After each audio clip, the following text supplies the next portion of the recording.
mais um trabalho deste projeto chamado Fonte de Luz, que foi inaugurado neste ano. Esse projeto é um projeto que faz parte do Ashram Kalyana, da Sridharma Mandala, onde a gente busca pessoas que tenham algum conhecimento para compartilhar conosco, nessa escola da Sridharma Mandala, que ela é conhecida como a ciência sintética do absoluto, a grande fraternidade branca universal, e já tivemos 2 palestras neste ano. A primeira foi inaugurada pela nossa querida irmã Rita, que falou sobre a constelação sistêmica. A segunda foi feita pelo meu querido pai, que falou sobre Satya Sai Baba. E esse terceiro encontro, nós vamos ter o prazer de conhecer um pouco mais sobre o livro, o Curso em Milagres, e o tema Alquimia Interior. E para esse assunto, eu trouxe, eu diria, um irmão que a gente considera, que é o Jorge e a Raquel, que tem um grande trabalho aqui em Florianópolis, onde eles, há muitos anos, já desenvolvem esse projeto, onde eles fazem dessa obra, que é o Curso em Milagres. E então nós temos a oportunidade, nesse momento, de fazer uma reunião para que a gente possa conhecer sobre esse curso. O Jorge, ele vai falando ao longo desse trabalho, e à medida que houver oportunidade, ele mesmo vai abrindo espaço para perguntas. Então a gente vai trabalhar dessa maneira. Ele vai falando e aos poucos ele vai abrindo esse espaço para o questionamento. Ok? Eu pediria apenas que antes de dar início aos trabalhos, que a gente possa fazer uma invocação de Pranava Om por 3 vezes. Eu pediria que todos fechassem os olhos, colocassem as mãos em frente ao coração, em postura de prece, respirando lenta e suavemente o ar por ambas as narinas.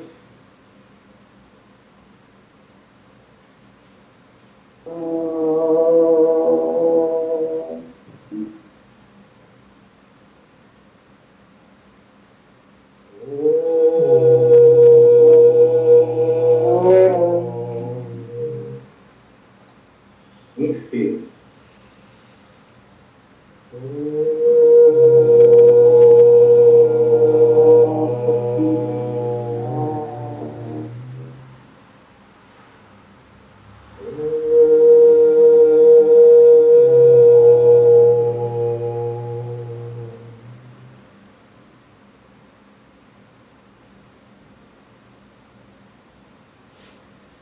Mais uma vez, muito obrigado, Jorge Brandi. Faça o uso da palavra e fico muito feliz, em nome de todos. Eu agradeço por essa possibilidade que ele está aqui conosco, que ele cedeu esse momento dele, fez essa palestra com muito amor e com muito carinho, meu querido irmão Jorge Brandi.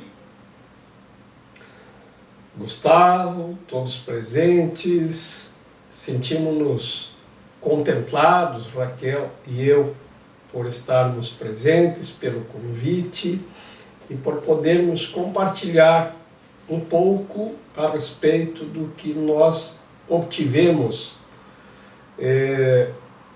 com a leitura e a interpretação do que está escrito nesse livro que chama Um Curso em Milagres. O título, Um Curso em Milagres. Ele tem um significado diferente de o. Não é o, é um. É um entre tantos outros métodos de alcançar a mesma coisa. Curso é como o curso de um rio. É um caminho. É um caminho para obtermos o conhecimento.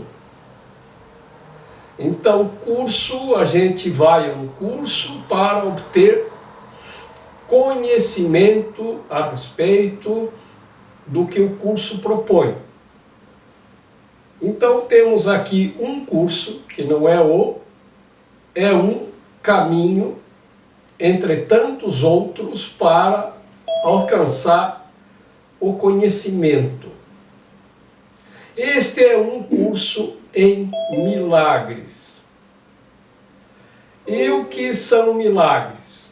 Milagres é o meio pelo qual nós utilizamos neste curso para alcançarmos a cura e a paz interior. Não há quem não queira a felicidade, a alegria, a paz interior, e em sendo paz, alegria e felicidade é também amor. E em sendo amor é felicidade. E essa é a vontade de Deus para cada um de nós. E não há quem não a queira. Pode haver quem não a esteja buscando, quem neste momento não esteja interessado. Ou pode ser que estejamos buscando onde não está. E se buscarmos onde não está, então logo nós não vamos encontrar. Mas assim como um curso em milagres, então tem tantos outros meios. E o que são milagres? Milagres são um serviço. É um serviço prestado de irmão para irmão. Daquele que temporariamente tem mais para aquele que temporariamente tem menos. Então, se eu neste momento, e quando se diz temporariamente, se coloca dentro de uma temporalidade, dentro de uma dimensão temporal, de tempo. Neste tempo eu posso ter mais a respeito deste curso que você.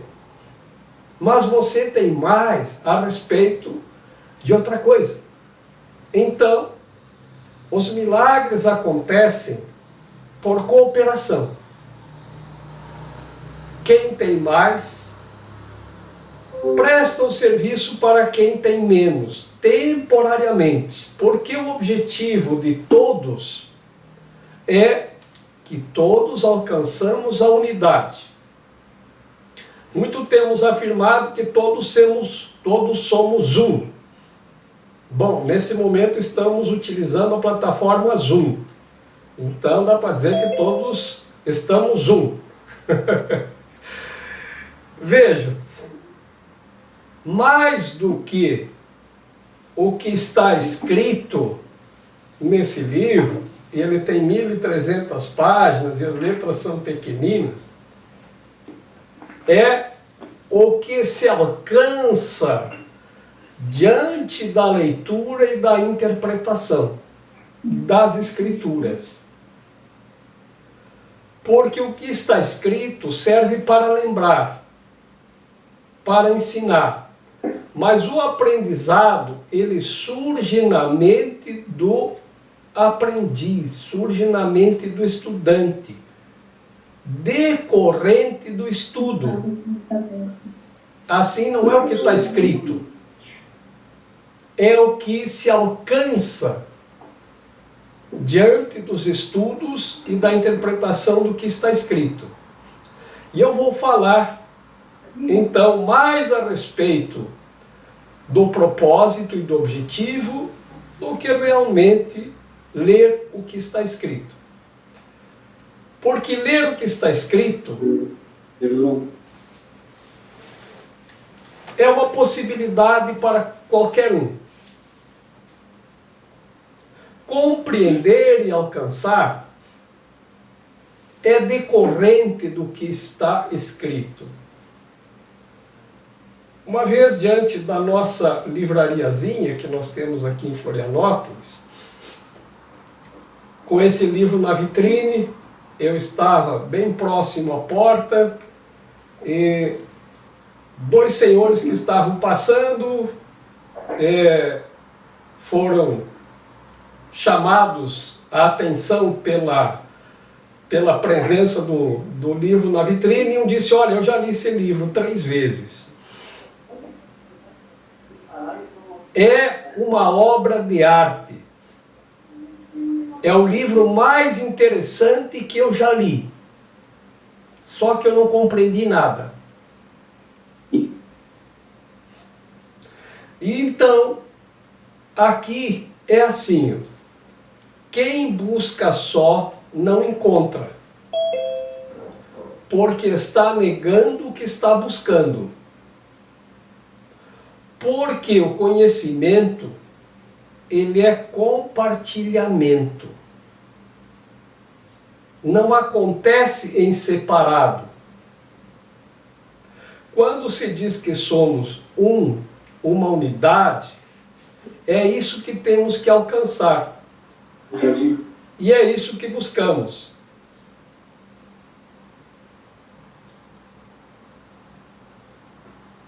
Se é isso que buscamos, já foi dito que onde 2 ou mais estão, aí eu estarei. Então essa presença em grupos, ela é realmente importantíssima. O trabalho em grupos presenciais, ele parece ser bem mais intenso. No entanto, estamos agora aprendendo que a presença é sempre a mente, porque muitas vezes estamos de corpo presente em uma reunião, mas a mente não está e o corpo não aprende nada. Então estamos presentes, sentados em uma sala com mais um grupo de pessoas, e a minha mente está fora. Não há aprendizado. O importante é a mente estar presente. E aqui, com esse aprendizado que estamos fortalecendo diante da condição que estamos temporariamente vivendo, que nos traz esse aprendizado de que as mentes é que devem estar presentes acima de tudo. Espero que quando retornarmos aos grupos presenciais, as nossas atividades de corpo físico presente, que levemos este aprendizado de que a mente esteja junto com o corpo. Porque isso é que nos possibilita o intenso aprendizado. Esse livro, ele surgiu a partir de 2 pessoas nos Estados Unidos que viviam num ambiente acadêmico. Era um ambiente de grandes conflitos e muitas competições. Essas 2 pessoas de nome Bill e Ellen conversavam bastante. Em algum momento, eles concluíram que tem que haver um outro jeito. Parece que essa foi a oração-chave. Tem que haver um outro jeito. Eu não quero mais viver em conflito, em competição, em julgamentos, em críticas, em todas essas coisas que podem nos ferir, nos trazer dor e sofrimento. Tem que haver um outro jeito de viver. E então, o que se diz é que Ellen, em um determinado momento, eles eram da área da psicologia, e Ellen, em um determinado momento, disse a Bill eu estou ouvindo uma voz. E o Bill, então, disse, e o que a voz diz? E ela começou a falar. E o Bill achou muito interessante. Vamos transcrever. E dessa transcrição surgiu o livro Um Curso em Milagres. Em um determinado momento, Ellen questionou, mas quem é a voz? E a resposta foi que isso era da menor importância diante do contexto. Mas que não se desse nenhuma importância ao dono da voz ou a quem inspirava a voz, mas disse que era Jesus. Em uma declaração de Ellen, ela disse que quando ela era criança, ela tinha 12 anos, ela esteve na França, no Santuário de Lourdes, o Santuário Cristão de Lourdes, com seus pais. E tinham as peregrinações, as procissões e toda aquela gente em oração, muitas pessoas em êxtase, porque iam lá à espera de uma cura, à espera de encontrar alguma coisa que a maioria não sabia o quê, mas sabia que tinha que encontrar alguma coisa. Nós sabemos que o quê? É a felicidade plena. Isso é o que todos nós buscamos, independente da condição em que nós estamos. Independente de ter uma perna ou ter duas. Todos nós queremos a felicidade plena, independente de como está o corpo. A felicidade plena é um evento que surge na mente e não em função do corpo. Assim, ela ficou também extasiada diante de todas aquelas possibilidades e que lá era um lugar muito milagroso. E então ela acordou de madrugada e no hotel onde estavam tinha uma varanda e ela saiu lá fora na varanda. E com 12 anos ela disse que olhou para o céu e pediu: Deus, isso que acontece aqui é verdade? E imediatamente aconteceu uma chuva de estrelas no céu. Ela entendeu aquilo como uma grande resposta, não conseguiu mais dormir e esperou ansiosa a chegada do dia para contar para seus pais aquela experiência fantástica que ela tivera. E quando chegou a manhã, que seus pais acordaram, ela contou. E os seus pais disseram: bobagem, minha filha, chuva de meteoros, isso é normal. E ela foi contar para outros adultos e eles disseram: ah, não, isso foi apenas uma chuva de meteoros. E aí ela desacreditou.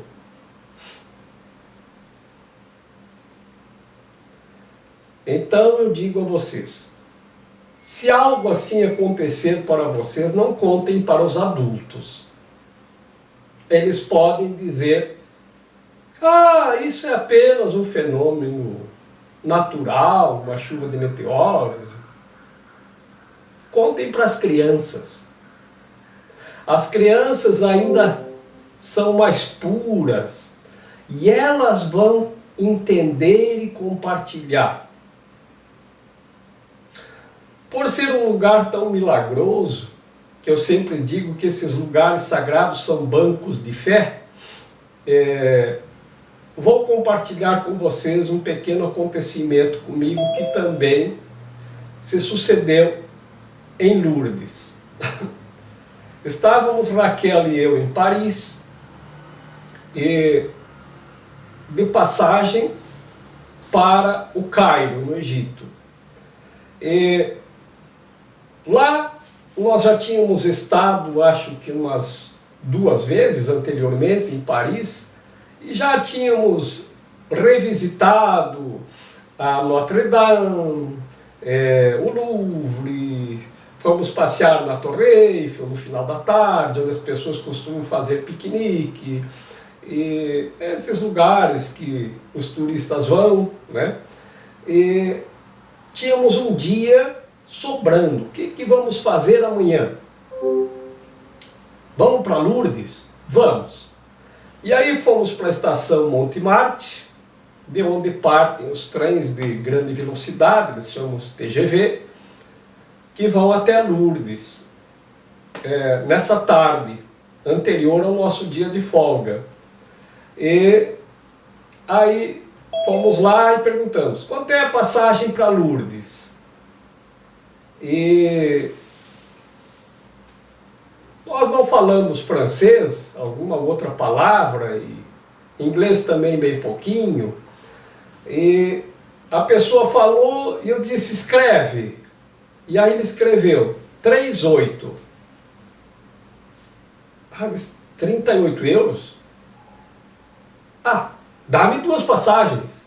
Ele disse 38 é primeira classe. Dá 2 passagens, vamos de primeira classe. Para amanhã. O trem saía, acho que às 7 da manhã. E aí, eu dei uma nota de 100 euros e ele disse, não, está faltando. Isso mas não é 38? E aí ele disse, não, é 380. Eu disse, mas você escreveu 38. Ah, o 0 a gente não põe. Eu disse, o quê? 380 euros por cada passagem? E agora? E aí eu me senti assim um pouco, e agora o que eu faço? Fiquei um pouco, confesso que fiquei constrangido, e como eu tinha dinheiro comigo, eu paguei 2 passagens de 380 euros. E aí nós pegamos os tickets das passagens para o dia seguinte e saímos andando. Eu estava um pouco chocado, assim, o que eu fui fazer, né? É muito dinheiro, não devia ter gasto esse dinheiro. E aí, conversando com o Raquel, vamos devolver isso? Não vamos, né? Vamos. Nós temos uma viagem longa pela frente ainda, estamos nos primeiros dias de viagem. Esse dinheiro a gente pode precisar lá na frente. E aí andamos, eu não gosto de devolver as coisas, eu não gosto de desfazer. Mas vai, não vai, vai, não vai, vamos voltar lá. Aí voltamos lá. É possível devolver as passagens? E ele disse, sim. Como vocês pagaram? Em dinheiro? Ele disse, não.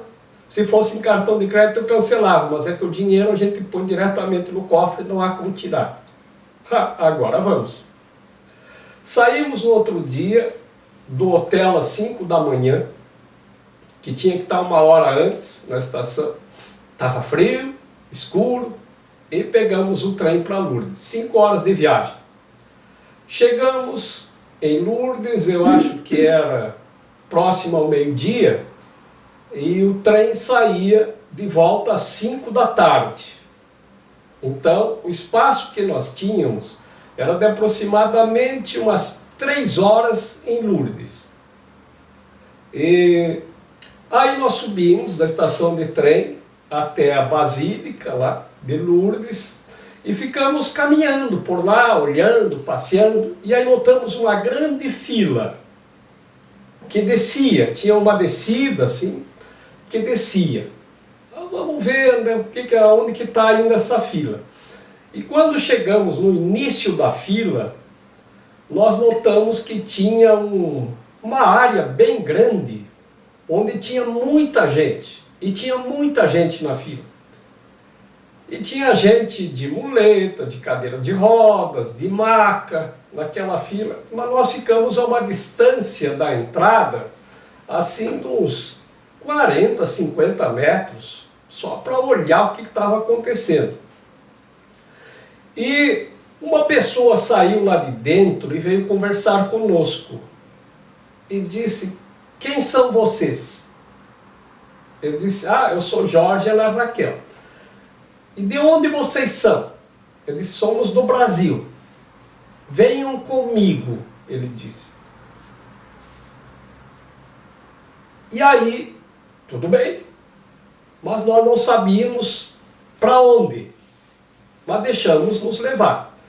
Quando entramos lá dentro, tinha filas de cadeiras que davam voltas e voltas, e as pessoas estavam em orações. Era um ambiente bem grande, segundo eu consegui perceber. E então, esse senhor francês me separou de Raquel e disse, você vem comigo, e disse para Raquel esperar. E ele me colocou sentado no primeiro lugar da fila, lá dentro, e disse, fique aqui. Eu não sabia o que estava acontecendo. E Raquel não estava comigo. E tinha uma fila para homens e outra para mulheres. E quando ele me colocou lá dentro, disse, me colocou na fila. Às 4 horas eu tenho que estar lá na estação do trem, porque o trem sai às 5. E eu tenho que sair 1 hora antes, às 3. E já eram umas 2 horas. Disse, e agora? Será que vamos perder o trem? E se nós perdêssemos aquele trem, consequentemente, que saía às 5 horas e deveria chegar às 10 da noite em Paris, de volta, né, nós vamos perder o voo para o Cairo, que sai no outro dia, às 6 da manhã. E agora? Entreguei tudo. E aí, de repente, chegou uma pessoa e disse, tira toda a roupa e deixa tudo aqui. E aí tirei a roupa, que tinha dinheiro, passaporte, tudo, larga tudo aqui. E aí me deu uma bata e disse, venha comigo. E aí ele me levou para um lugar dentro da gruta onde aconteceu a aparição de Lourdes e disse, reza 3 Ave Maria e mergulha. Eu ainda não estava entendendo direito o que estava acontecendo. E ele disse, reza no teu idioma 3 Ave Maria, falou em francês, e timbum. Eu botei um pezinho dentro d'água, estava geladíssima. Eu vou mergulhar aqui e mergulhei. Gente, foi uma experiência de puro êxtase, de alegria e de felicidade. E a viagem, o resto da viagem estava entregue. Não preciso mais ir para lugar algum. E aí, depois desse banho, me levou de volta para vestir minhas roupas. E aí saí lá fora e cadê a Raquel? Aquele homem que nos levou lá para dentro não estava mais. E aí eu fiquei esperando. Bom, a Raquel deve aparecer. Daqui um pouco a Raquel apareceu. Onde se foi, Raquel? Me levaram para tomar banho. Disse, mas será que furamos a fila? Porque isso jamais seria da minha intenção. Mas nós estávamos num estado de tanta alegria, de tanto êxtase, de uma felicidade tão pura, que nada daquilo parecia que era tudo certo, tudo certo. E quando nos demos conta, olhamos para ver que hora era e já estávamos quase que atrasados para o trem. Nós saímos numa correria, montanha abaixo para chegar na estação e foi o tempo que deu para chegar o trem. Então, eu digo a vocês que isso foi um milagre, porque o milagre proporciona isto, alegria, paz e felicidade. Este é o milagre real. Ele não precisa ter fenômeno físico. O fenômeno é no nível da mente. É ali que está a nossa alegria e nossa felicidade. Em um outro momento, no relato de Ellen, ela disse que teve uma visão, já um bom tempo depois, que ela via uma arca E dentro da arca tinha um livro de capa escura com o nome Asclépios. Asclépios, e a visão dela parou por aí. Agora digo eu. Asclépios é o nome que os gregos davam, ou como chamavam, Imhotep, o egípcio, considerado o deus da medicina e da arquitetura. Quando se diz o deus da medicina, não é que se considera que aquela pessoa seja Deus, mas sim que Deus manifestou-se nele. E foi assim que, inspirado, ele desenvolveu a medicina e a arquitetura. Ele é considerado o arquiteto do Egito e também que desenvolveu as primeiras instruções a respeito da medicina para o corpo. Eles lá já faziam cirurgias, inclusive no cérebro. Quando a gente visita o Egito, a gente encontra esculpidos nas paredes dos templos aparelhos como bisturis, estetoscópios e esculturas em relevo que são feitas nas paredes de granito dos templos, mostrando já intervenções cirúrgicas.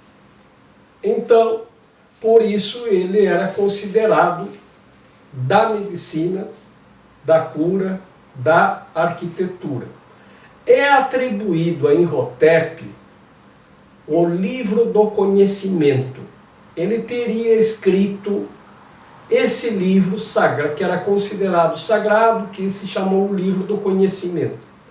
O livro do conhecimento, sei de ouvir dizer que quando o rei Davi entrou em conflito com o Egito, ele soube por um dos seus sacerdotes que a arca sagrada que continha o livro do conhecimento se encontrava em um templo egípcio na cidade de Rabá. E ele mandou que os soldados buscassem essa arca, que era muito sagrada. E essa arca, sei de ouvir dizer, que foi trazida então para Jerusalém e entregue ao rei Davi.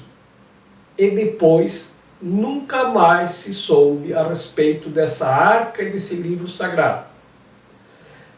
Esse livro, Um Curso em Milagres, ele nos ensina principalmente a não julgar. E nos é de grande sabedoria. E por que ele nos ensina a não julgar? Porque nós não temos elementos para fazer julgamentos. E os julgamentos são tão complexos porque nós não temos uma visão do ângulo superior. E como isto funciona? Funciona assim. Vou chamar aqui o nosso anfitrião, Gustavo. Gustavo, o que você vê? Eu É. vejo uma almofada redonda, De que cor? marrom. Muito bem. Tem certeza? Depende do ângulo. Então, por isto que nós não deveríamos julgar. Porque a nossa percepção de qualquer coisa é muito curta. De formas que o nosso julgamento é um risco. E aos que são da área do direito, eu os considero verdadeiros heróis, porque julgar diante de tantas possibilidades, eu acho uma das coisas mais complexas que tem realmente. Mas vai daí que Salomão sempre foi uma grande inspiração, porque ele é conhecido como um dos homens mais sábios, porque ele resolvia as questões sem julgar. Essas questões me levam a acreditar que Salomão teve acesso a esse livro chamado o Livro do Conhecimento.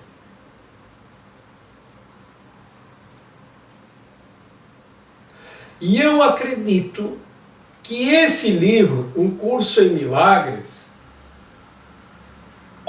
assim, Um Curso em Milagres, seja uma reedição desse livro do conhecimento. Muito bem. Então, eis uma ideia que eu tenho da origem desse livro. Agora, vou lhes falar um pouquinho ainda a respeito da ideia do julgamento. Então, por que não julgar? O que sempre se diz é que temos que alcançar a visão superior, que só quem alcança a visão superior é capaz de julgar. Ainda no Egito, porque vê todos os ângulos. Quem está em cima vê todos os ângulos. Quando nós estamos no nível mais baixo, nós só vemos um lado. Se tiver 4 lados, e foi um aprendizado que eu tive diante da grande pirâmide do Egito, que tem 4 lados, o máximo que minha vista pode alcançar são 2 lados se eu me colocar diante de uma das arestas. 2 lados sempre vão ficar ocultos. O máximo que eu consigo é perceber 2 aspectos, e não mais que isso, ao mesmo tempo.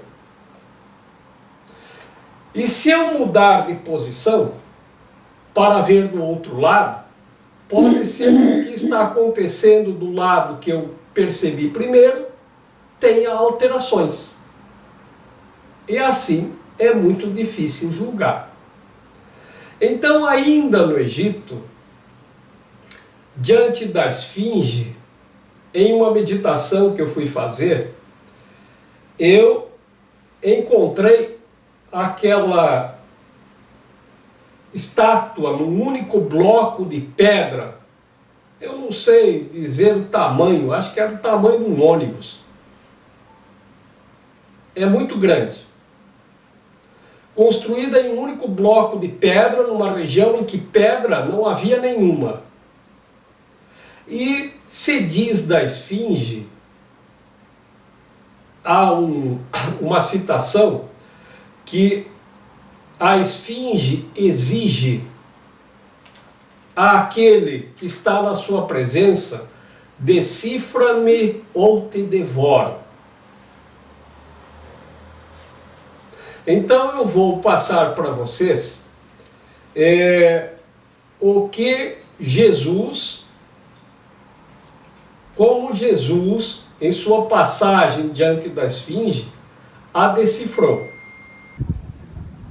Bem-aventurado o leão que, consumido pelo homem, torna-se homem. Maldito o homem que o leão consome, e o leão torna-se homem. Assim decifrou Jesus. Então a compreensão, o aprendizado que se tem ali é assim: o leão com cabeça de homem.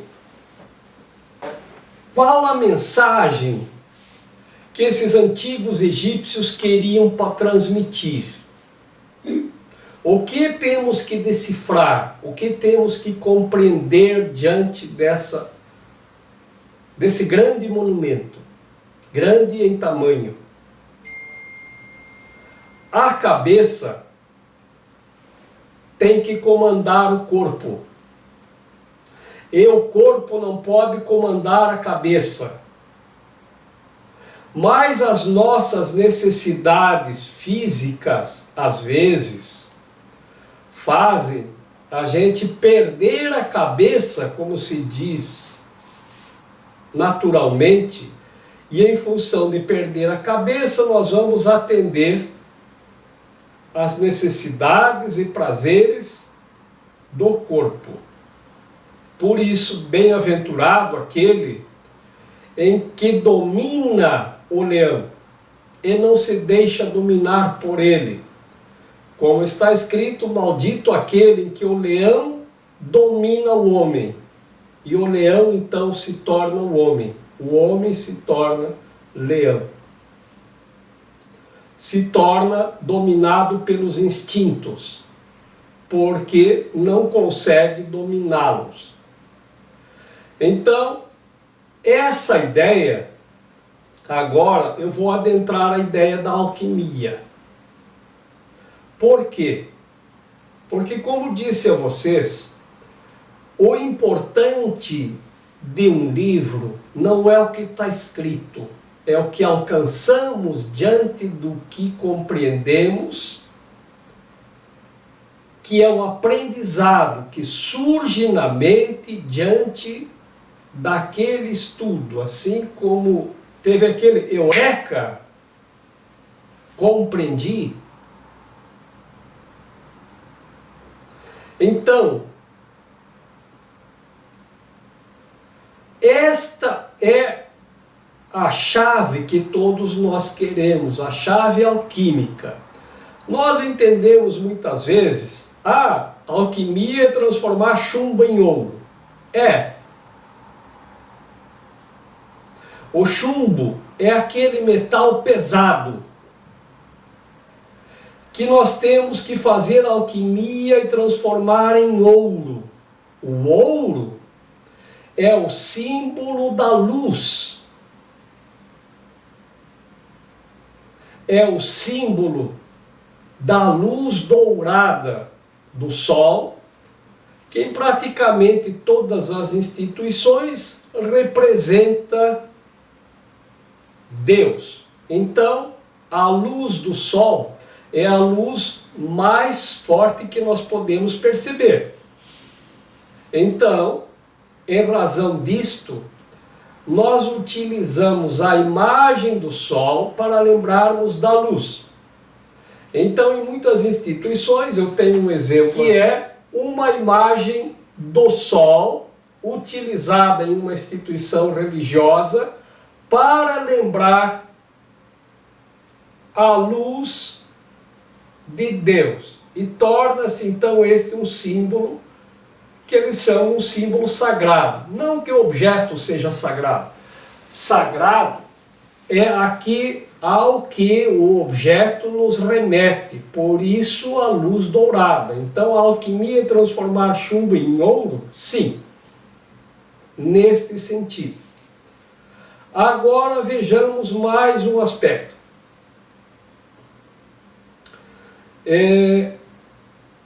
Quando vamos, então me referi ao aprendizado, a um dos aprendizados alcançados no Egito. Vamos buscar o mesmo aprendizado aqui com os Incas de Machu Picchu. Eles construíram também pirâmides e eles construíram também templos. Na cidadela de Machu Picchu, que foi construída com as mesmas técnicas de pedra sobre pedra do Egito,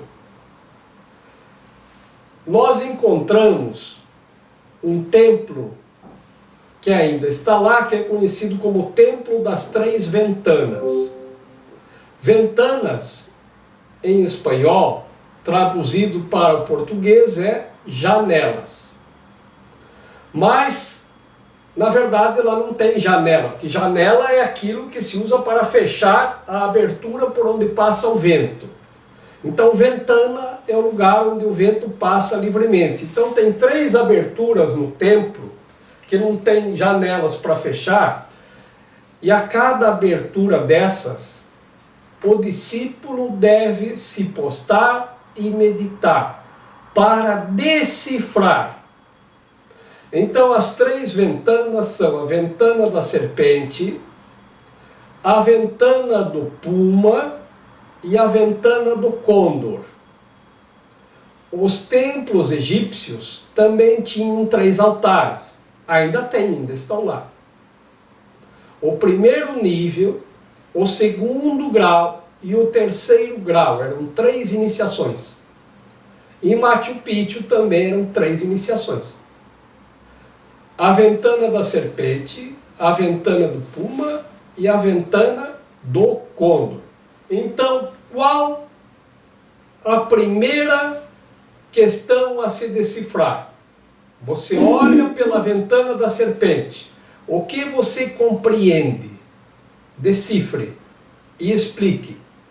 Enquanto o discípulo não decifrar, ele não passa para a segunda ventana, que é do puma.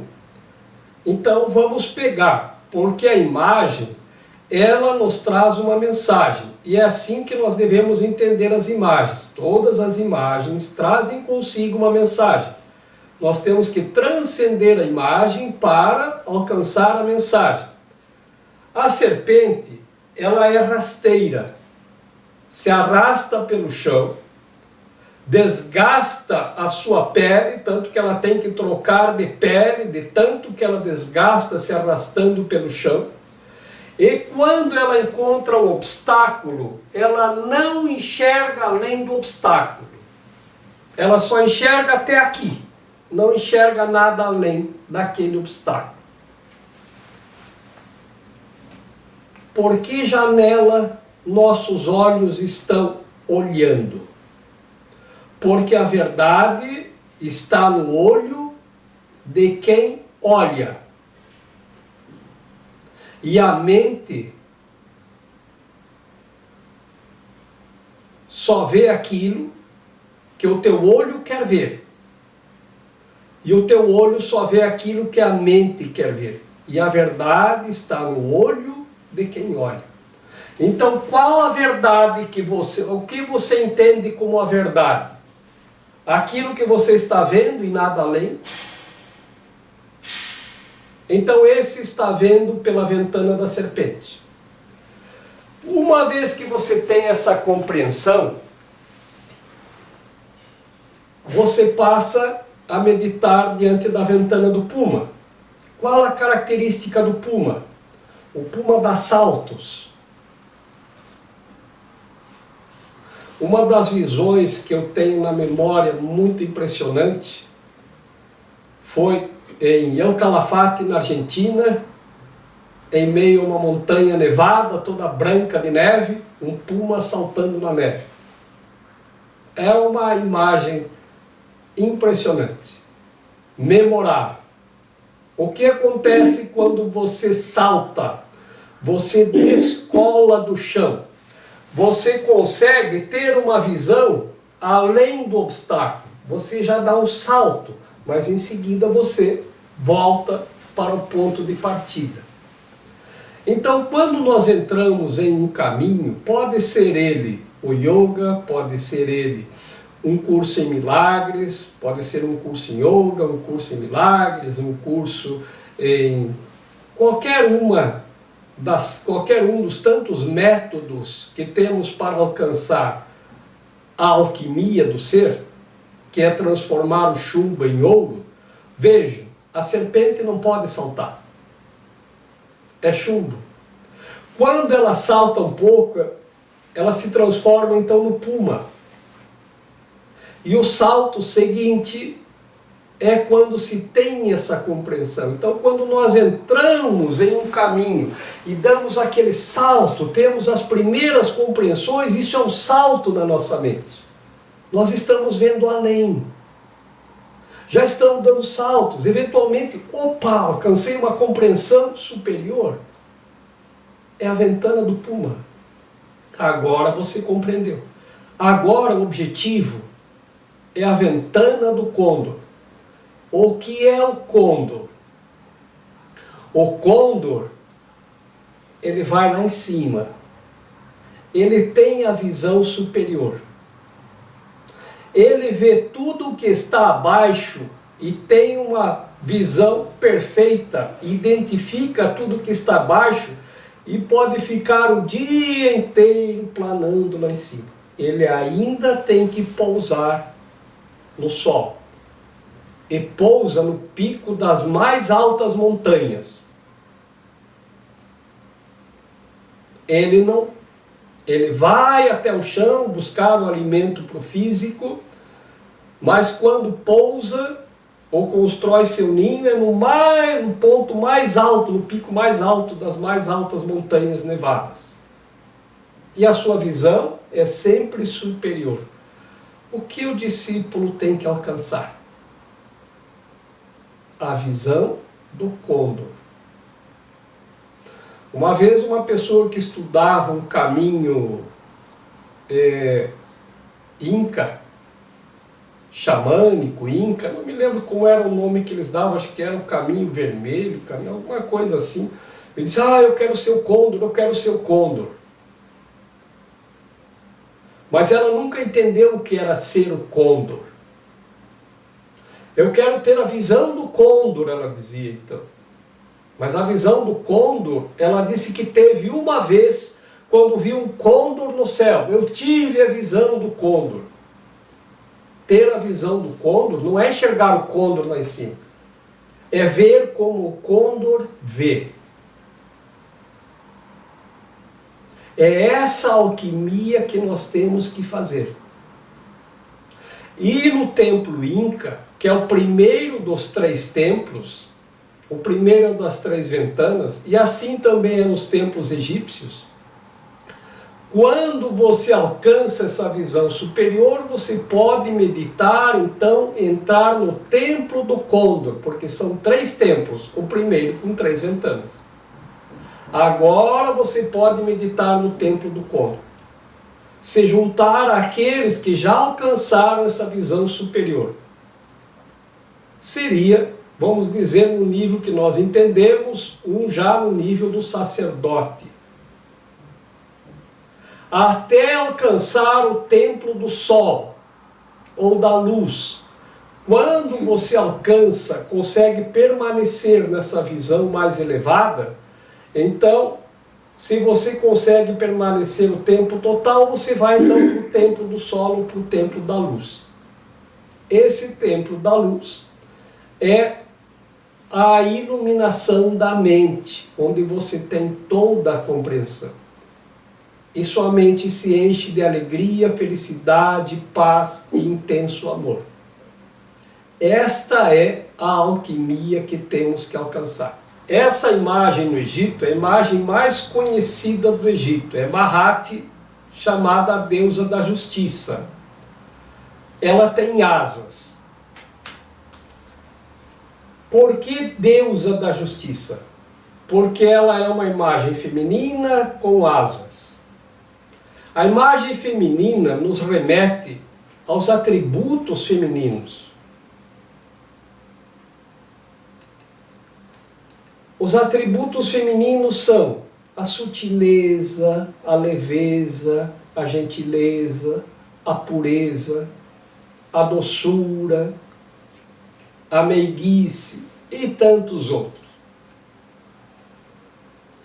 E as asas significam sempre o que está mais elevado, ou que vem do céu, ou que vai para o céu. Ou que está no céu e vem até nós. Ou que está em nós e vai até o céu. Então a justiça de Mahati, que é representada por uma pena, que tem em sua cabeça sempre uma peninha, essa imagem se encontra muito esculpida nos templos do Egito e muito é transferida para os papiros do Egito também. Essa imagem que foi passada é a foto de um papiro que veio do Egito. E então ela diz assim: a justiça deve ser divina. E como é a justiça? Ela deve reconduzir, ela sempre está de braços abertos, e deve reconduzir aquele que errou de volta para o caminho com a suavidade, como se conduzisse com a pontinha mais suave da mais suave pena de uma asa de Maharaj. Então temos que fazer esta alquimia, obter asas naquilo que nós fazemos, para podermos entender o que é a justiça, sem julgar, conduzir aquele que errou, sempre estarmos de braços abertos para conduzir o que errou de volta para o caminho com tal suavidade como a imagem feminina com seus atributos faria, e conduzindo com tal suavidade como se fosse com a pontinha mais suave, da peninha mais suave de uma das asas de Maharaj. O leão de asas. Vejam que interessante. No ano passado, no carnaval, porque onde nós moramos acontecia o carnaval em torno da nossa casa, na rua de trás, do lado da frente, e é muito barulhento. E o carnaval parece, na rua, às vezes, já uma festa quase que insana, né? Então, nós procuramos sempre sair. E resolvemos, esse ano, irmos para o Uruguai. E fomos até Montevidéu, de lá fomos até Punta del Este, para ficar uns dias num hotel que é Casa Pueblo, que fica, foi construído por um arquiteto num penhasco. É um hotel muito conhecido, e o penhasco fica de frente para o mar, e dizem que tem o pôr do sol mais lindo do mundo. É muito lindo. E de lá, antes de irmos ainda para lá, nós estávamos em Montevidéu. Eu já tinha estado uma vez em Montevidéu há muito tempo atrás, Raquel nunca tinha estado. Então, eu disse, bom, o que eu sei que tem de coisa para ver em Montevidéu é a carreta, os museus, tem os museus bons, interessantes, e tem o Cerro do Forte, e algumas coisas assim, não tinha muita coisa. E aí a Raquel começou a procurar, e ela disse, tem o Castelo do Pompilho. Que eu vou ver Castelo de Pompilho, Raquel? Né? Mas a Raquel, ela sempre me inspira, né? E aí, não, mas vamos ver o Castelo do Pompilho, não, do Pintamilho. Pintamilho, não é Pompilho, é Pintamilho, né? E também fomos ver o Palácio Salvo, que foi já a construção mais alta do planeta, em Montevidéu. É muito interessante.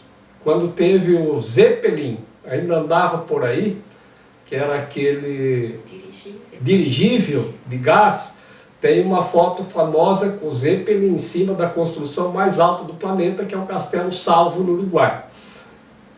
Eu disse, poxa, o Uruguai já foi um dos países muito adiantados, né? E aí, agora de lá vamos para, então, visitar o Castelo do Pintamilho. Vamos ver o que é isso. E chegamos lá, tinha uma visita guiada. E me surpreendeu imensamente, porque o guia começou a dizer que ele era um alquimista. E a visita pelas dependências do castelo em Montevidéu é toda uma estrutura destinada à alquimia da mente. Tudo preparado, com lugares de meditação, com antessalas de preparação, com salas isoladas, tem até uma sala com espelhos, salas de limpeza energética. Diante daquilo, eu disse, eu jamais imaginei que aqui teria uma pessoa que construiu um castelo em função do trabalho alquímico a esse nível. E fiquei muito impressionado e gostei muito da visita. Outra vez, Raquel, estávamos para voltar para Montevidéu e ela disse, tem um lugar aqui bem interessante que se chama Piriápolis. Vamos passar lá? É perto de como é lá? Punta del Este. Vamos! E aí chegamos lá no hotel, que é um hotel cuja construção terminou em 1929 e levou acho que 30 anos para ser construído. É um hotel fantástico, tem 300 quartos maravilhosos, cheio de colunas, de uma arquitetura fantástica. E esse construtor deste hotel era amigo do Pintamilho, se chamava Francisco Piria, e ele construiu esse hotel, e em torno desse hotel a cidade de Piriápolis, que vem do seu nome, cidade do Piria, né? Ele construiu de Montevidéu até lá uma via férrea, uma estrada de acesso e um acesso pelo mar. Esse hotel também fica de frente para o mar e de frente para um lindo pôr do sol. Esse hotel, naquele tempo, ele fez piscinas de água do mar aquecidas, já lá em 1900, e ele criou uma terapia chamada talassoterapia. Gente, que coisa maravilhosa! Se vocês tiverem oportunidade, vão lá. E mais maravilhoso que isso, é que lá, perto desse hotel, ele também construiu um castelo. E perto do castelo do Francisco Piria, tem um outro castelo construído pelo Pintamilho. Visitas imperdíveis. Agora quero ir. Os dois fizeram castelos que eram, a gente hoje poderia dizer, templos, em forma de castelos, que buscavam todo um processo que conduzia a essa alquimia interior de transformação do chumbo em ouro. E diante do hotel do Pintamilho, o leão com asas. Compreendi tudo. Ele pegou o leão da esfinge e lhe dotou com asas. É isso que temos que fazer com o nosso corpo de leão. O leão representa os instintos, o rei da selva, a selva em que vivemos.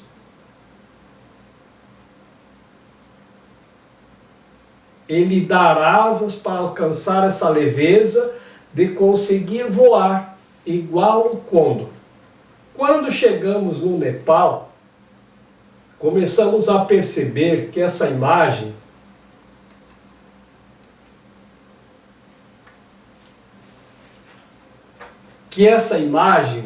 estava praticamente em todos os lugares. E quando fomos ao Butão, também. O Nepal, ele é um país muito budista, mas também tem templos hinduístas, mas principalmente budista e hinduísta.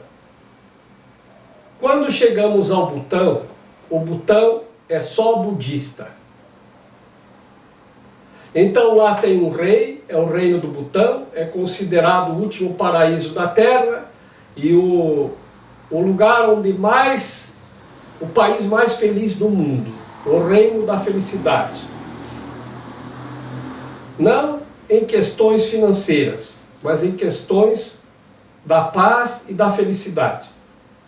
Está indo de Katmandu para o Butão, a gente atravessa o Monte Everest e atravessa os Himalaias voando. de avião. Então, quando eu vi, essa imagem tem esculpida em madeira, tem esculpida em metal, tem esculpida de todas as formas que você pode imaginar e impresso nos panos. Essa imagem é a foto de um pano que trouxemos de lá. Temos aqui o leão, desculpe, o elefante. Em cima do elefante temos o macaco, em cima do macaco o coelho e em cima do coelho o pássaro. Então veja, vamos compreender isto, para compreender o processo alquímico. O elefante é um dos animais mais pesados que conhecemos, e é um animal que lá, naquela região, é natural de lá, salta do chão. Devido a seu peso, ele não consegue se descolar do chão. É muito semelhante ao altar ou à ventana da serpente. Mas quando a minha mente de elefante colada ao chão, naquele sentido ali, porque na Índia tem uma outra imagem que é o Ganesh, que também usa a cabeça do elefante, que tem outra mensagem. Mas nessa mensagem eu perguntei o que significa isso. Ele disse, os melhores amigos. Ele disse, para mim não é, eu sei o que é isso. Então é a mesma imagem do templo das três ventanas, só que aqui equivalente à serpente é o elefante, que não descola do chão. Mas quando a gente entra em um curso que pretende fazer essa transformação alquímica da nossa mente, e o que acontece como resultado da transformação alquímica? A felicidade, a paz, a alegria, é isso que acontece na nossa mente quando fazemos essa transformação. Aí você vai num ashram e sai de lá, nossa, essa meditação me deu uma alegria. Você saiu do elefante naquele momento, você descolou, você criou um instante de leveza, e nessa leveza você descobriu que tem alguma coisa além.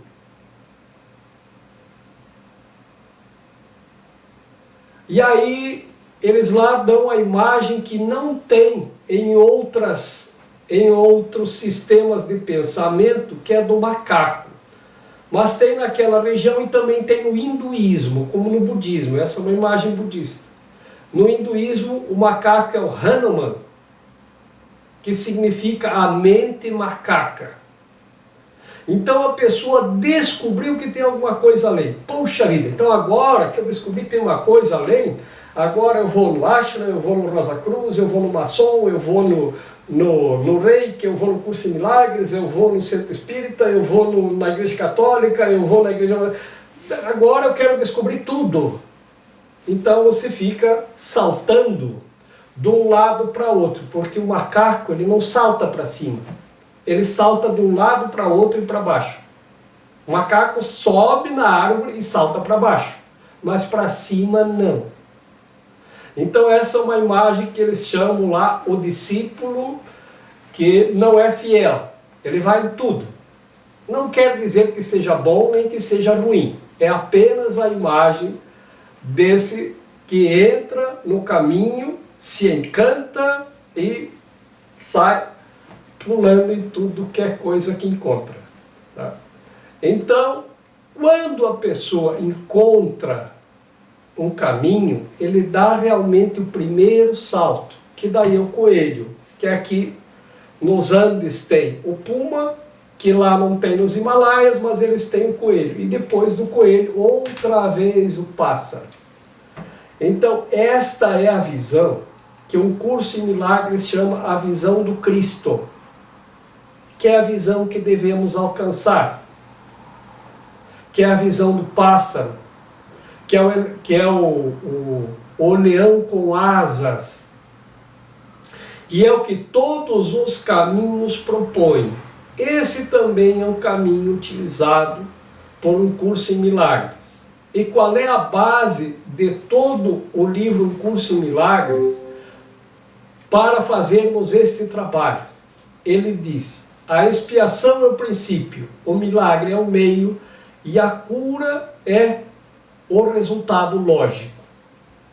O que é expiação? Expiar é desfazer. Desfazer o quê? Todos os nossos sentimentos equivocados que nós agregamos. Então, de mágoa, de dor, de sofrimento, de culpa. Se tem culpa é porque está associado a um erro, a um equívoco, a um pecado, a um karma, seja lá que nome se dê, né? Então nós temos que desfazer e corrigir. Disse que pelo perdão. E quando acontece um milagre, é o momento em que nós desfazemos, que o milagre é transformar aquela memória de rancor, de raiva, de vingança em alegria. É quando nós saímos do elefante e vamos para o pássaro. É a libertação da dor e do sofrimento. Mas a libertação acontece como resultado. O princípio é a vontade de desfazer os nossos erros e equívocos. Então, enganei uma pessoa. O que eu faço? Vai lá e desengana. E o milagre, quando acontece, é o sinal de que recebemos o perdão na nossa mente e o estendemos para o ponto em que temos que fazer a correção. Como resultado, a cura e a libertação. Do quê? Do sofrimento. Então nós pegamos assim, expiação, milagre e cura. Numa linha horizontal. Agora vamos verticalizar. Temos que expiar os erros cometidos no elefante.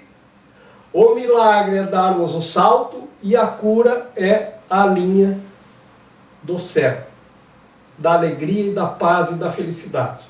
Então, esse é o propósito do estudante de um curso em milagres, que certamente é um entre tantos outros. É um livro, como tantos outros livros, que tantas outras instituições seguem.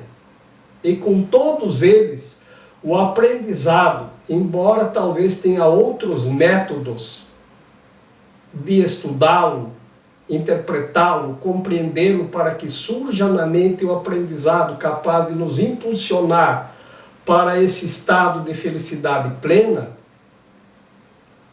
todos os outros buscam o mesmo resultado lógico. E não há quem não queira a felicidade. Pergunta para uma criança e diz, o que você quer? Eu quero ser feliz. Pergunta para um adolescente, ele quer ser feliz. Pergunta para um adulto, ele quer ser feliz. Pergunta para um idoso, ele quer ser feliz. Em qualquer canto do planeta. Esse é o objetivo de todos. Só que às vezes eu sou levado a acreditar que a felicidade está em alguma coisa física ou material. Isso não quer dizer que eu não possa ter as coisas materiais.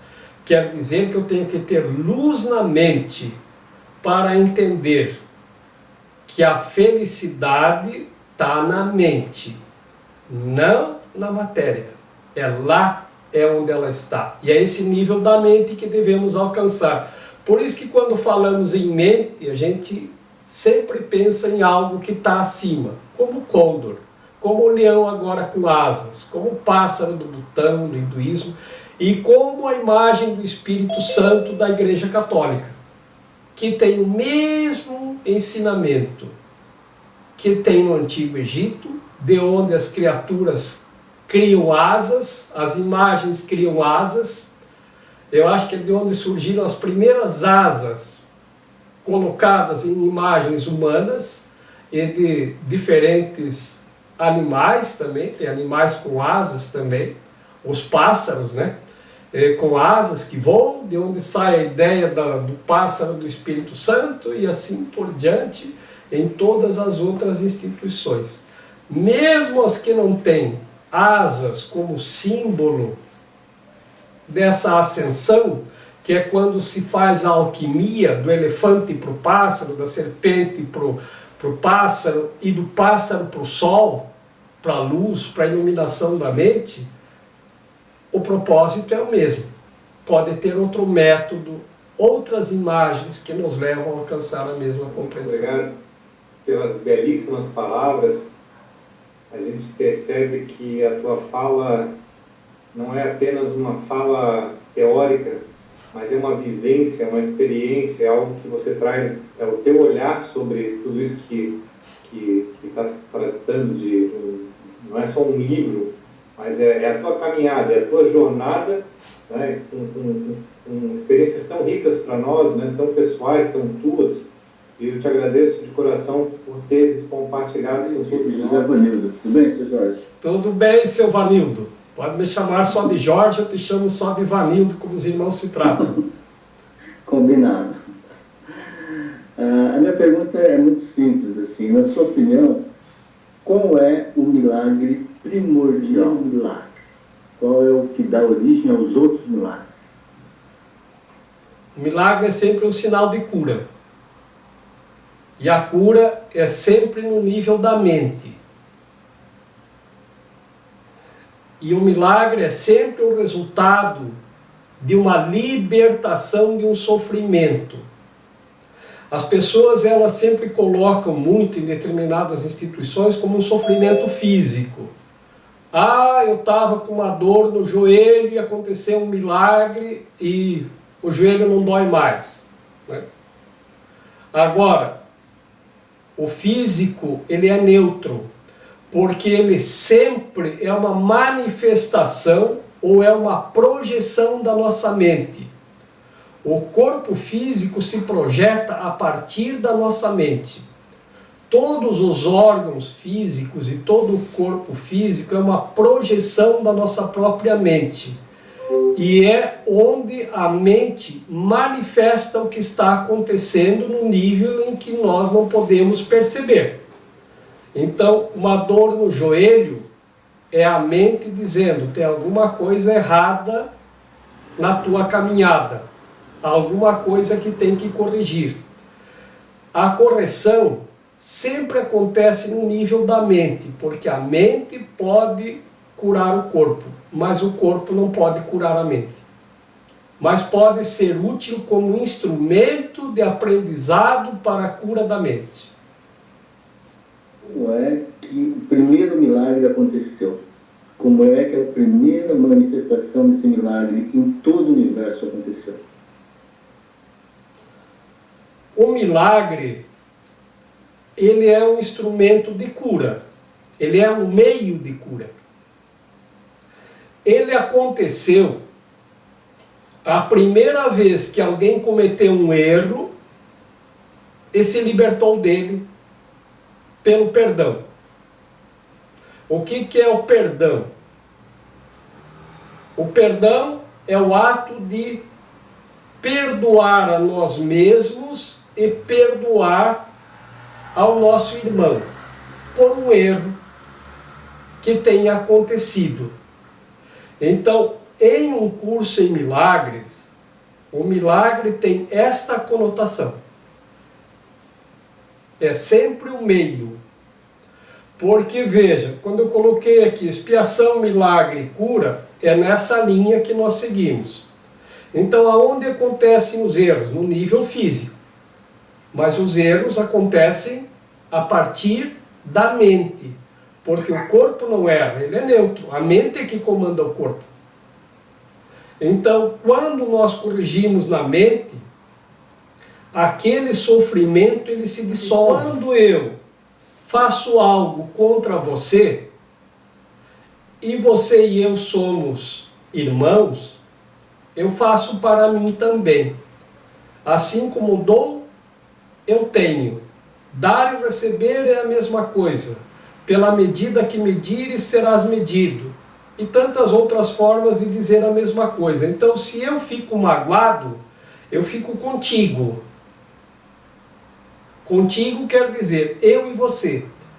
Desfazer essa mágoa nos liberta desse sofrimento, porque a mágoa é um sofrimento. E é a mente que sofre, por isso sofre mente. Então o milagre é o momento em que nós nos encontramos e nos perdoamos. E o milagre é sempre um sinal de alegria e de libertação. Quando isso é levado ao nível da compreensão física, é quando passa a dor do joelho. Quando levamos isso à compreensão do nível da mente... Mas aqui está te avisando que você está no caminho errado. Sim. Que alguma coisa errada aconteceu. Em algum momento. E foi alguma coisa sem amor. Então aquilo tem que ser espiado ou corrigido.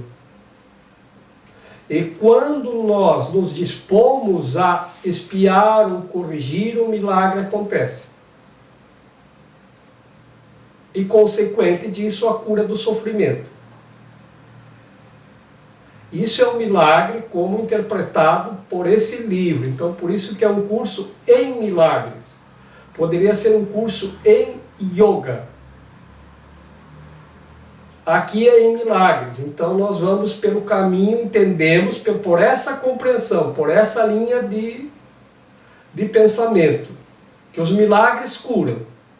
Mas eles dependem da minha disposição para a cura, que é corrigir todos os meus erros, pecados, equívocos, o nome que queira se dar. Então, quando aconteceu, se nós acreditarmos na linha do pensamento, que foi Adão e Eva, o milagre é quando Adão cura a sua mente. Se é naquela linha do Gênesis da Bíblia cristã católica, o primeiro erro foi Adão sair do paraíso. Então, quando ele cura a sua mente e volta para o estado paradisíaco, ou ao nirvana, ou ao céu, aconteceu um milagre, porque estamos tratando desse livro, eu vou dar esse posicionamento. E ele está, Sérgio, ele está conectado mais ou menos com a ideia, porque se é um livro que traz uma ideia cristã, como lá no início eu disse que quando a pessoa que recebeu por inspiração o livro, vou chamar por inspiração, né, e os transcreveram junto com Bill, né, então, quando perguntou que voz é essa que está falando, e a voz disse, isso não importa, mas é Jesus, tá? Então se traduz que ele vem dentro do mesmo padrão de ensinamento de Jesus. E Jesus, a gente lembra que ele tem origem naquela região do Egito, e que ele passou pelo Egito. E isso tem comprovações lá, né, do bairro cristão, onde quando José fugiu para o Egito, a partir de Belém, lá de Jerusalém, né, e Jesus viveu lá no bairro que hoje é dito o bairro cristão do Egito, né, e quando perguntaram para Jesus se ele ia mudar as leis do Egito, ele disse que não, que as leis estavam certas, que ele apenas ia ajudar a interpretar as leis, né. Isso está na Bíblia católica cristã, né? E dessa Bíblia também tem uma outra conceituação a respeito da criação, né? Então lá no livro do Gênesis, e talvez por isso que eu diga que o milagre não é vamos dizer, a criação física, mas o retorno ao céu, e o céu não seria físico, então o milagre seria ao céu, o retorno e não a chegada. Então o milagre não seria o corpo físico, mas sim a volta ao estado da mente de felicidade, mesmo estando no corpo físico. Segundo o que interpretamos a partir deste livro. Então no livro do Gênesis católico está dito assim, que de barro foi feito Adão e Deus lhe deu o sopro da vida. E na Bíblia católica está escrito assim. Agora, o que é o Adão que foi feito de barro? Não é o ser, é o corpo. E a ciência comprova que o nosso corpo é pó e água. Pó e água tem outro nome que se chama barro.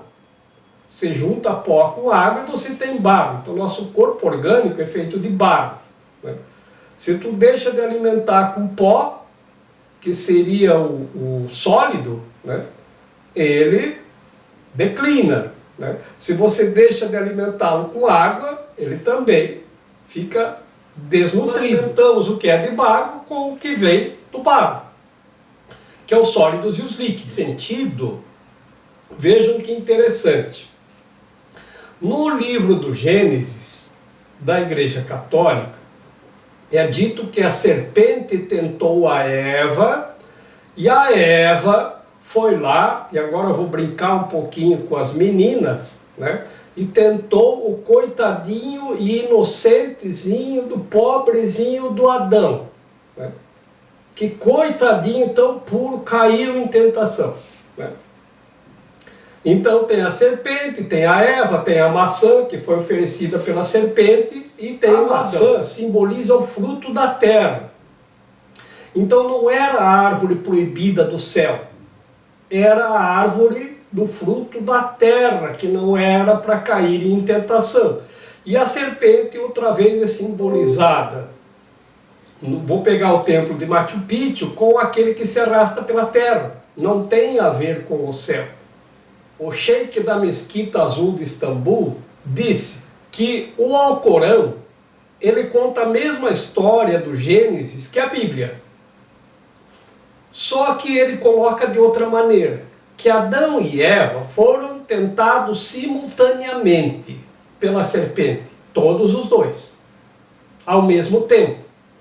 Então a diferença é que no Ocidente mais cristão, a mulher veio com o estigma de que ela pode representar o mal, que a mulher é a pecadora, porque ela é a tentação. E diante do Alcorão para os muçulmanos, não tem isso. Todos os dois foram tentados e caíram em tentação ao mesmo tempo. Então a mulher não tem essa representação de que ela é errada. Tem um sistema de igualdade, que nós temos dificuldade para entender se nós não formos lá e entendermos como é a vida por lá, né? Porque nós sempre julgamos o que nós vemos de frente, nós não sabemos o que está do outro lado. Por isso que é tão difícil a gente emitir julgamentos, se nós não vamos entrar aqui em polêmicas de crenças religiosas, só para nós entendermos um pouquinho mais. Agora vejam que outra coisa interessante. O Exupéry escreveu um livro, O Pequeno Príncipe. E o Pequeno Príncipe teria sido trazido nas asas de um pássaro até a Terra. E lá ele encontrou o Exupéry, que o avião tinha dado um defeito e ele aterrissou no deserto. E esse Pequeno Príncipe, ele contava a história do reino de onde ele veio, por isso que é o Pequeno Príncipe, porque ele era pequeno, se fosse grande seria o grande rei. Mas como era a imagem de uma criança, Exupéry o chamou de um Pequeno Príncipe, porque ele disse que vinha de um reino onde as coisas eram eternas. Uma rosa seria uma rosa para sempre. E ele, lá no reino de onde ele vinha, ele se comunicava com tudo, ele estava em perfeita comunicação e união com o todo. E aqui onde ele chegou, ele não conseguia isso. E ele mal conseguia se comunicar com Exupéry, tinha muita dificuldade. Mas ele ainda tinha o poder de se comunicar com uma serpente que morava numa árvore ali próximo. E ele queria voltar para o reino e não sabia como. E a serpente lhe disse: eu posso fazer você voltar para o reino. E o Pequeno Príncipe contou isso para o Exupéry. Disse: não caia na tentação da serpente, não vai fazer isso, não vai fazer isso. E um belo dia, o Pequeno Príncipe não apareceu. E ele foi lá, e a serpente tinha picado o Pequeno Príncipe, estava lá o corpo, e o Pequeno Príncipe tinha ido. Vejam como aqui a serpente faz o papel da redenção. Ela própria se corrige nessa história. porque aquela que tirou você do paraíso na história cristã e na história dos muçulmanos, do Islã, aqui ela te leva de volta para o paraíso. É a redenção da serpente. E estando na Índia, lá eu aprendi que eles não matam os animais, nem as serpentes. A naja, uma picada da naja é praticamente fatal. Quando a pessoa morre, ela é cremada nos crematórios. E eu estive num crematório ao ar livre na Índia, até tudo virar pó. E depois o pó é jogado no rio Ganges. Mas se a pessoa morreu por picada de serpente, ela não precisa ser cremada, porque eles acreditam que ele alcançou a redenção. Porque assim como veio pela serpente ele voltou. Então ele voltou para o Nirvana, ele nem precisa ser cremado. Então a ideia de como foi criado o universo físico aqui, ele seria como a mente humana, já humana, vamos dizer, do Adão, já humana, teria criado o físico e o corpo de barro físico. Mas o sopro da vida seria o sopro de Deus. E o milagre seria o retorno e não a chegada. Nesse sentido. É como entendemos. Aqui. Nesse trabalho que fazemos aqui. Né? Com todas as vênias, né? Para as compreensões que não coincidem com a nossa. Digo, estou aqui para explicar essa minha compreensão, assim eu a estou transmitindo. A Mônica colocou assim, Jorge, eu acho que há uma linha tênue entre julgar e fazer escolhas. Eu não julgo porque ainda não consigo ver o todo, de que tudo é sagrado e está incluído na unidade. Entretanto, tem situações que sinto que não tenho sintonia em caminhar tão próximo. E escolho, dentro do que vejo, pegar outro caminho. Se possível, fale um pouco, por favor. Gratidão. Muito bem, Mônica, e todos os demais. Escolher para mim é uma das coisas mais difíceis que tem. Porque se eu for escolher uma camisa e digo, eu quero essa camisa, e o vendedor diz, também tem na cor verde. Eu digo, então me dá as duas. Aí se ele disser, também tem amarelo, tá bom, me dá as três. E se ele trouxer, também tem vermelho, cor-de-rosa, azul, eu digo, não quero mais nenhuma. Porque é muito difícil escolher. Então, mas nós temos que escolher o tempo todo, né? Fazer escolhas. E as escolhas, elas são fruto do nosso julgamento. Para escolher, nós temos que julgar, né? Então, eu vou julgar que o azul é mais bonito, por isso eu escolho o azul. Mas diante da diversidade que se nos apresenta, a nossa mente se divide em uma diversidade infinita, com possibilidades sem fim.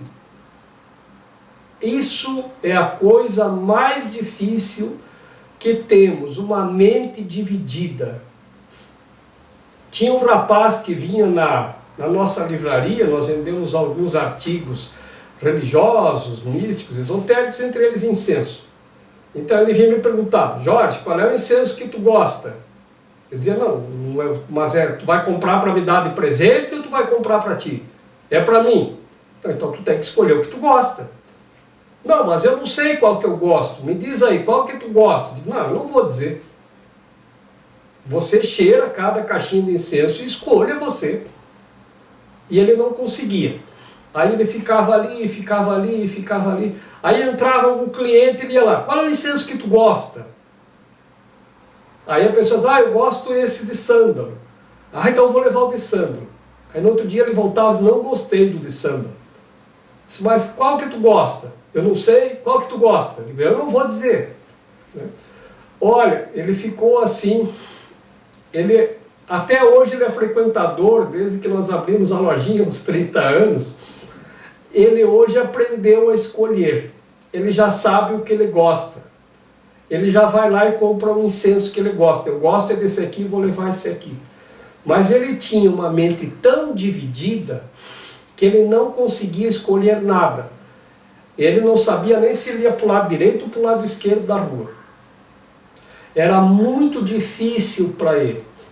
Então, eu coloco todas as minhas dificuldades em ter que escolher. E me lembro do tempo em que, na casa dos meus pais, eu não precisava escolher nada.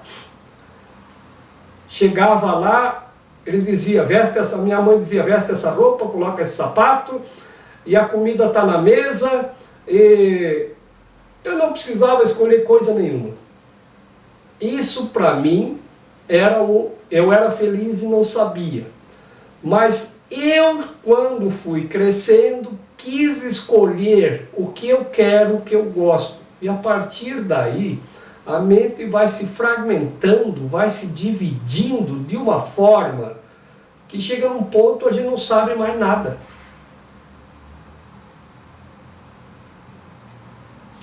É uma das coisas mais difíceis. É dividir a mente com essas múltiplas escolhas. E elas dependem de um julgamento. Então, um dos aprendizados que nós temos aqui é que a felicidade é quando não precisamos julgar nada.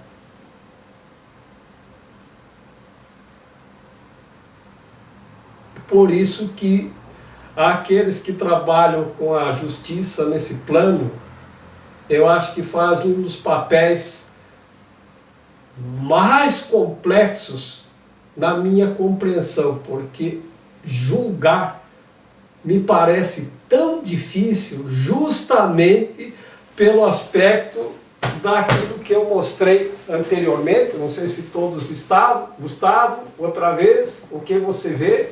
Que imagem você vê? Vejo uma almofada redonda marrom. Como? Né? Então, porque nós temos tão poucos elementos para fazer um julgamento. E as escolhas são dos nossos julgamentos. Então, eu me lembro do tempo em que na escola eu ia e tinha uniforme. E naquele tempo as escolas eram públicas, ou também estudei em escolas de freiras da Igreja Católica naquele tempo, e todas tinham uniforme.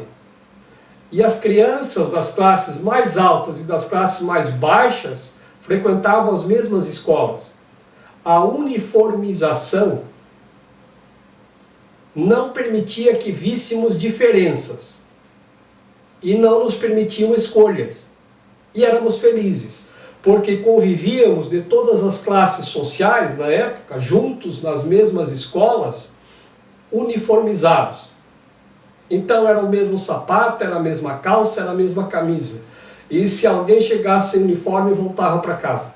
Ali não tinha lugar para escolhas diferentes. E assim nós deveríamos aprender a estar na mente. Se todos nós tivéssemos a mesma compreensão,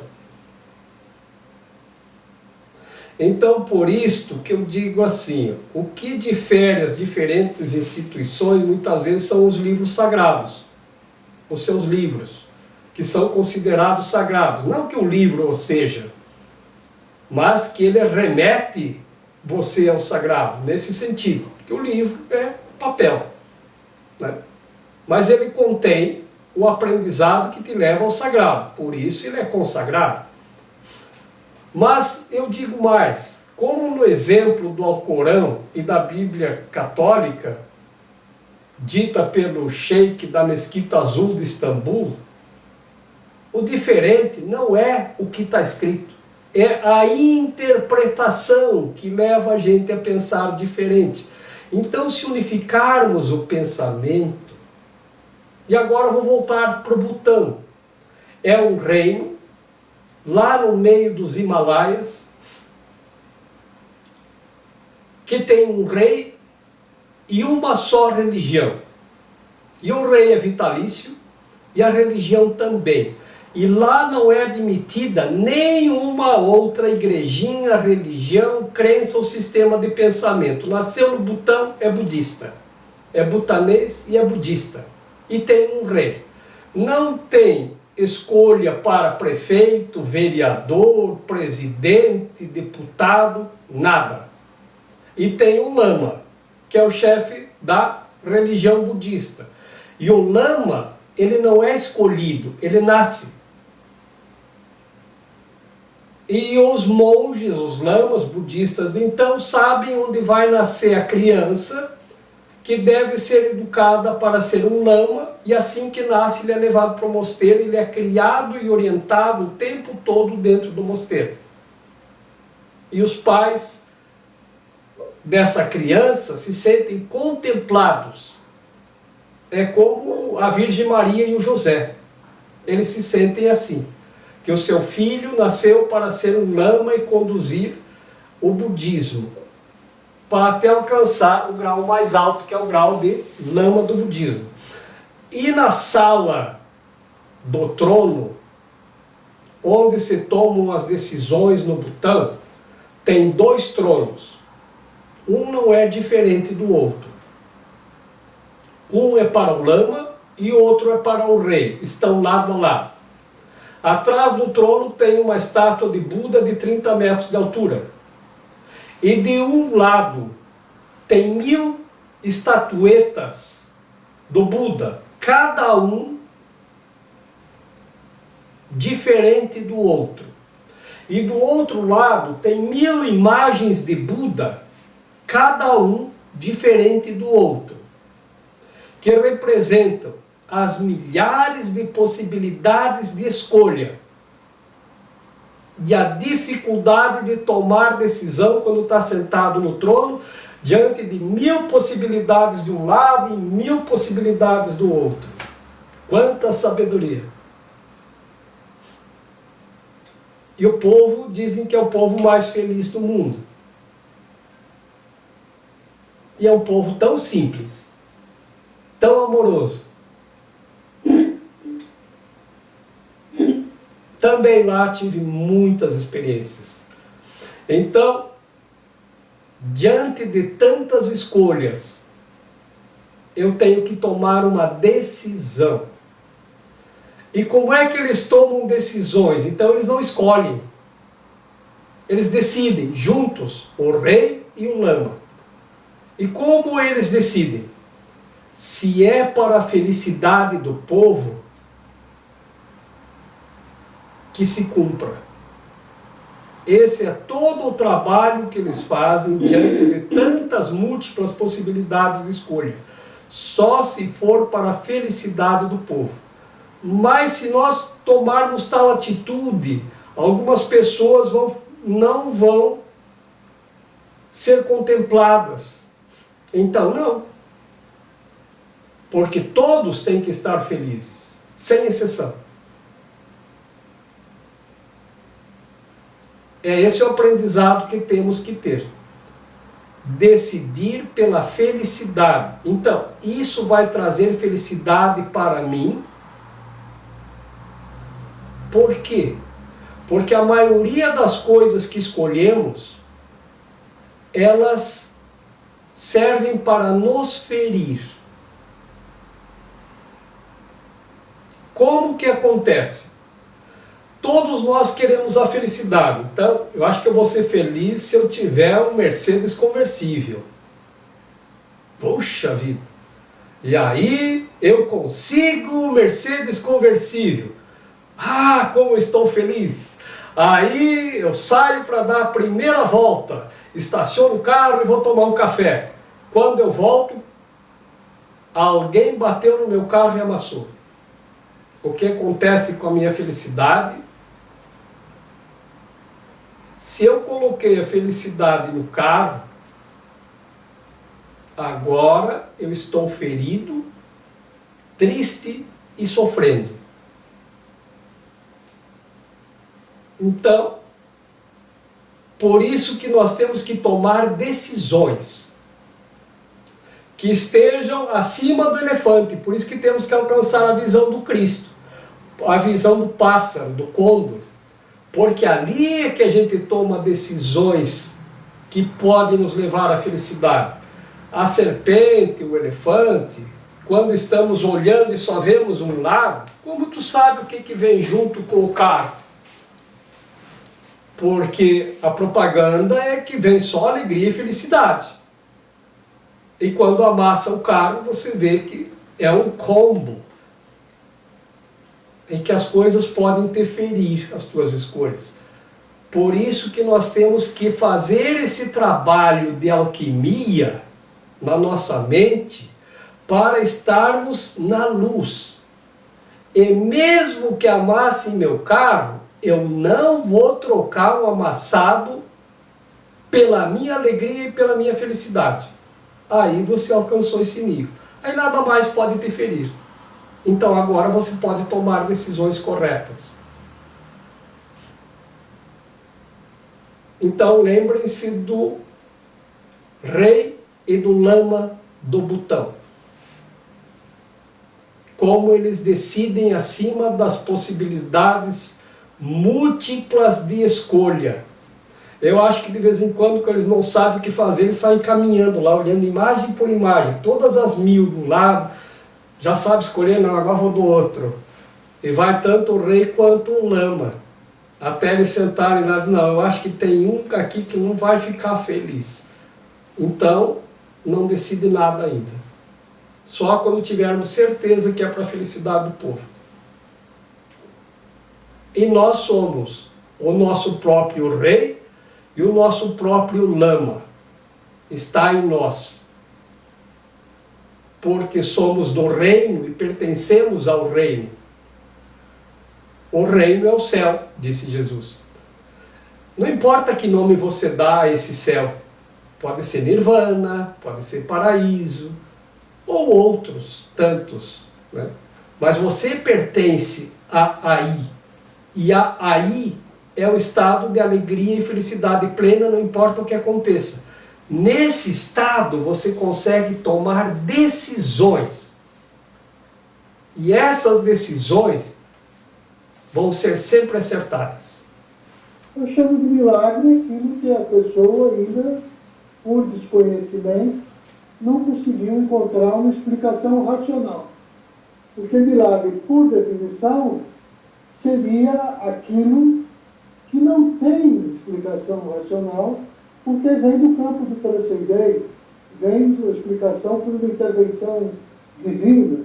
E essa intervenção, às vezes, é questionada, porque ela simplesmente mostra, vamos dizer assim, a ingenuidade do religioso de uma natureza assim, mais simples, né? Que não percebe as complexidades de todo o sistema cósmico, que acho que foi o que o Vanildo tentou trazer. Então, se você me permite, eu gostaria de ouvir do senhor Rodrigo, ele já explicou algumas vezes, a definição de milagre. Mas eu queria ouvir essa posição dele, nessa contraposição um pouco com a ciência e também com esses exemplos dos evangélicos. Eu tenho uma piadinha, eu tinha até na minha sala, um cartoon, que era um menino provando um teorema matemático. Aí tem várias etapas do teorema. Aí, como ele se esquece uma passagem, ou seja, ele ficou encrencado no meio do teorema e precisa chegar na solução final. E ele esqueceu aquele passo da dedução matemática do teorema. Aí ele escreve inteligentemente, né? E aqui um milagre acontece, ou seja, aqui eu não preciso explicar, eu não preciso saber a matemática, eu não preciso estar raciocínio preparado, porque eu chamo de um milagre e pronto, já parto para o resultado final, que é dado, que é conhecido. Então tem esse lado, que é um fator complicador. Eu queria ouvir, se fosse possível, do senhor Rodrigo. Do senhor Jorge, desculpa. Não tem importância. Eu sempre sou chamado por muitos nomes.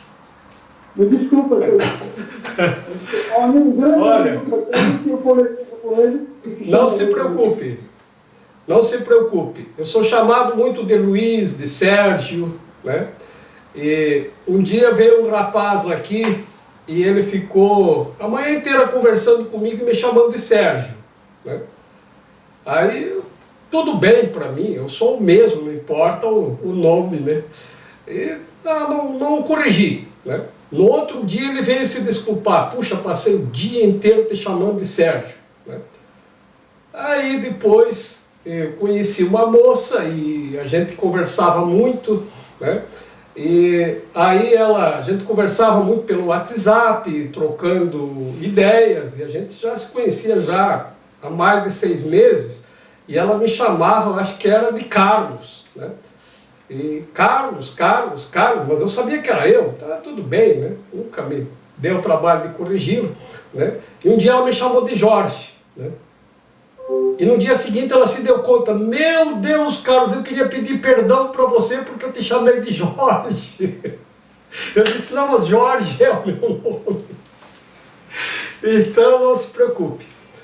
Então, amigo, é assim, explicar o que é um milagre é uma tarefa muito difícil. Esse livro, Um Curso em Milagres, ele tem 50 citações de princípios de milagre, que se nós entendermos as 50 associadas e perfeitamente integradas, aí é um milagre. Então você tem razão, tem muita possibilidade de interpretação do que é um milagre. Eu no início disse que o milagre é um serviço, é um dos princípios de milagres. Outro princípio, por exemplo, é dizer que o milagre não tem maior nem menor, porque ele é sempre uma manifestação de amor. E amor não se mensura, é sempre uma expressão total. Então não tem como mensurar, então não tem milagre pequeno, não tem milagre grande. Milagre é um milagre, assim como o amor. Não tem pequeno amor ou grande amor, ele é sempre total. É uma alegria sempre te ouvir, Jorge, muito bom. Ah, você que é muito gentil. A gente entra em flow aqui, a gente nem vê o tempo passar. Gente, eu agradeço mais uma vez a presença de todos vocês. Foi muito importante cada um de vocês estarem presentes no dia de hoje. Eu já gostaria de aproveitar para dizer que a próxima palestra desse projeto chamado Fonte de Luz será realizado pelo nosso querido irmão Rubens, que acabou de falar agora, e a gente conversou, ele aceitou esse convite com muita alegria, e assim que nós acertarmos a data, ele vai falar de um tema que para nós é tão caro dentro da Escola Estudar Mandalã, que é sobre o Mahabharata. Então, fiquem todos atentos, e em breve teremos essa oportunidade de ouvir. Mais uma vez eu agradeço ao Jorge, agradeço a Raquel, né, pelo tempo, pelo conhecimento, pelo carinho, pela amorosidade que vocês trataram a gente com esse afinco, com essa generosidade de se doar, né? Então eu agradeço a vocês. A gente encerra sempre com o Pranava Om. Eu pediria que todos fechassem os olhos mais uma vez e vamos sentir essa energia cósmica em nossos corações. Vamos permitir que essa energia possa alcançar todos os corações e todos os seres por meio desse verbo divino. Inspire.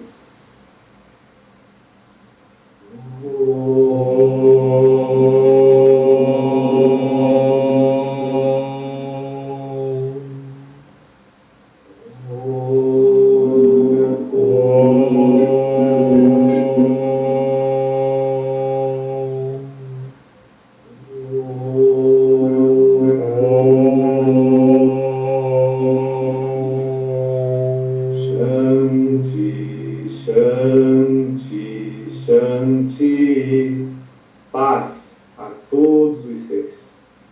Namastê.